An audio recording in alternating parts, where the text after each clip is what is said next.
Prelude to the 20th Century.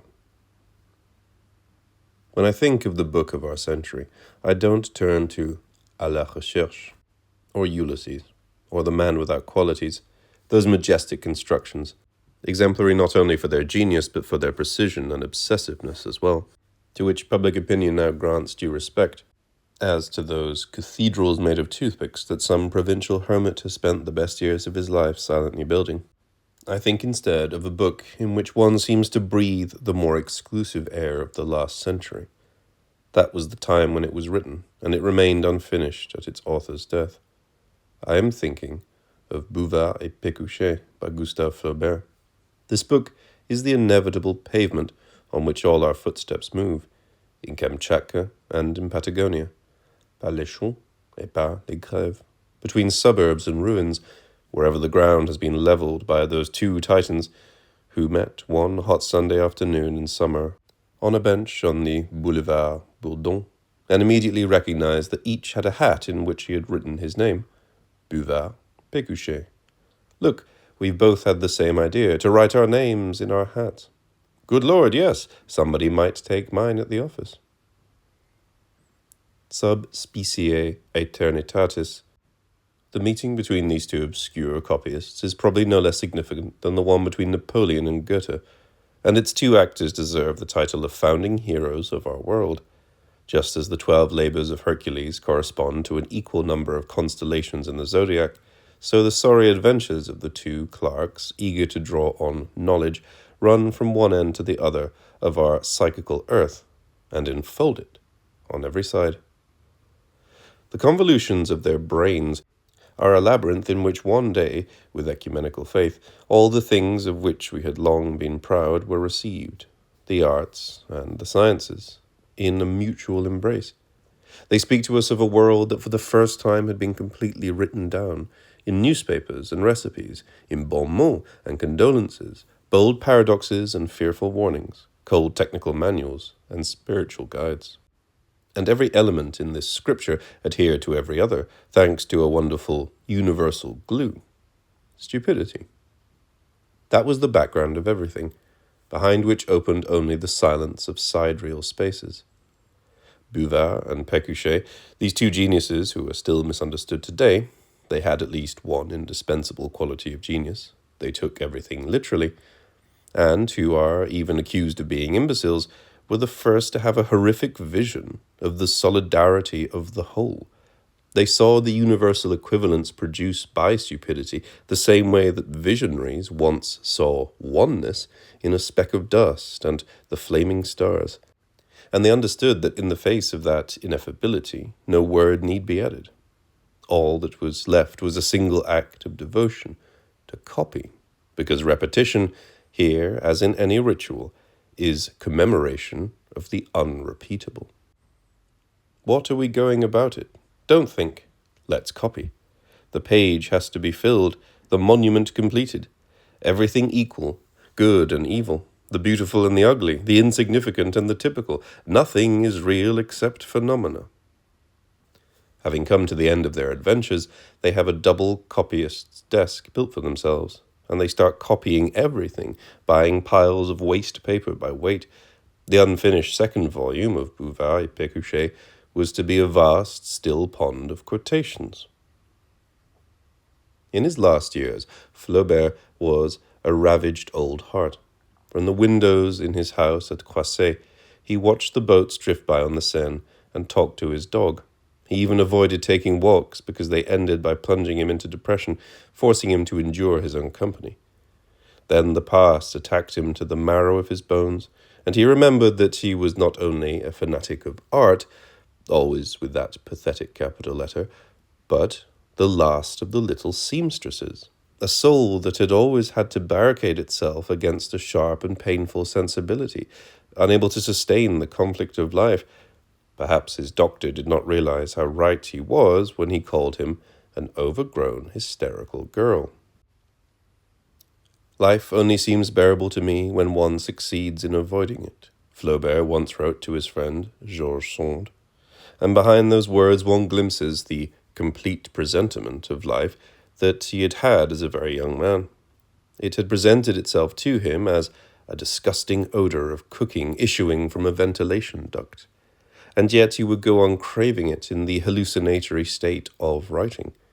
In these last years, with his mother dead and his income reduced, Flaubert all of a sudden found himself in an endless solitude, exhausted by his stubborn march toward an unknown destination, and he was aware of being simultaneously the desert, the traveller, and the camel.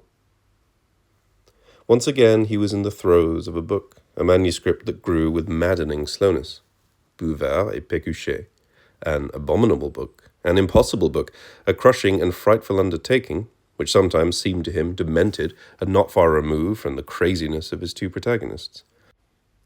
In order to recount the stages of their epos without pedantry, he read and annotated more than 1,500 volumes, most of them inane, pretentious, empty, dull.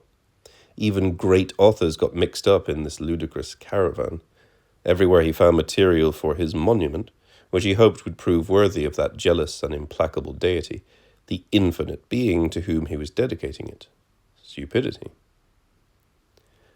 What was the burning fury that drove him? At first it was the desire for revenge. Bouvard et Pécuchet was to be an opportunity to spit bile, to vent anger. The plan of the book seemed to be summed up in one sentence: I will vomit on my contemporaries the disgust they inspire in me. Oh, naivete. Just as his two characters had been naive when they gave up their jobs and, drawing on a small inheritance, retired to the country to explore knowledge, so their author, the devotee of art, had deluded himself into thinking he was using these two characters to demonstrate something, hurling them against an invisible enemy. Instead, these two characters devoured their author. Madame Bovary, c'est moi.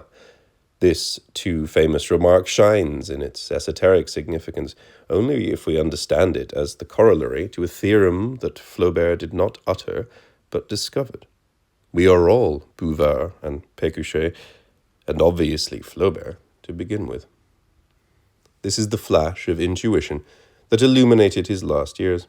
As the two heroes gradually begin studying landscape gardening, unwittingly inventing and liquidating the avant-garde, and Celticism, geology and mnemonics, tragedy and pedagogy, politics and magnetism, and while their author went on tracking them, reading through thousands of intolerable pages, Flaubert approached the mocking truth.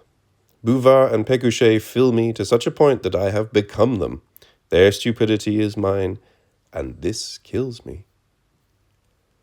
If the art that Flaubert always mentioned, even in letters to his niece, was of a certain unprecedented kind compared to the art of which Horace and Alexander Pope wrote, then stupidity, which is the subject of Bouvard et Pécuchet, was also an unprecedented and grandiose phenomenon. It too required a capital letter. But why, just at this time, did that primordial characteristic of man advance so many claims? Here we must make a historical digression. Around the beginning of the 19th century, one sees the twin emergence of stupidity and kitsch. Both are perennial powers whose signs can be recognized everywhere and in every period, but at a precise point in history, they unveil their Medusa faces. Henceforth, everything in the world is born accompanied by its degraded double, not only every knick-knack, but every idea. Just as there is romantic kitsch and classical kitsch, as well as the Renaissance, Gothic, and modern varieties, so now stupidity reformulates Platonism and paleontology, emotions and rationality, rebellion and subjugation, disbelief and devotion. The two bonhommes, Bouvard and Pécuchet, and Flaubert inside them, then discover that stupidity is no longer a characteristic of certain ideas. On the contrary, with the even-handed impassiveness of a god, it distributes itself in all directions. Among believers and atheists, country folk and city dwellers, poets and mathematicians. Stupidity is the bloodthirsty paper realm of public opinion. Thus, Bouvard et Pécuchet is not the story of two poor idiots who try to lay their hands on knowledge and founder every time in quicksand. Rather, it is the one inevitable modern odyssey, the debilitating itinerary that every new man is forced to undertake, in Flaubert's time as in our own. Knowledge triumphs as soon as all wisdom has foundered along with taste, which was its last discreet and volatile heir.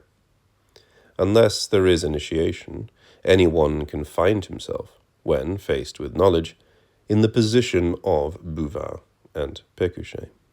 And like them, the new men are perfectly formless beings, blank slates. This is what philosophers claim, so that they can write on them themselves. Elastic and empty bodies, devoid of roots, and yet all the more goaded by infernal goodwill to create for themselves what cannot be created, but can only be had beforehand. Roots.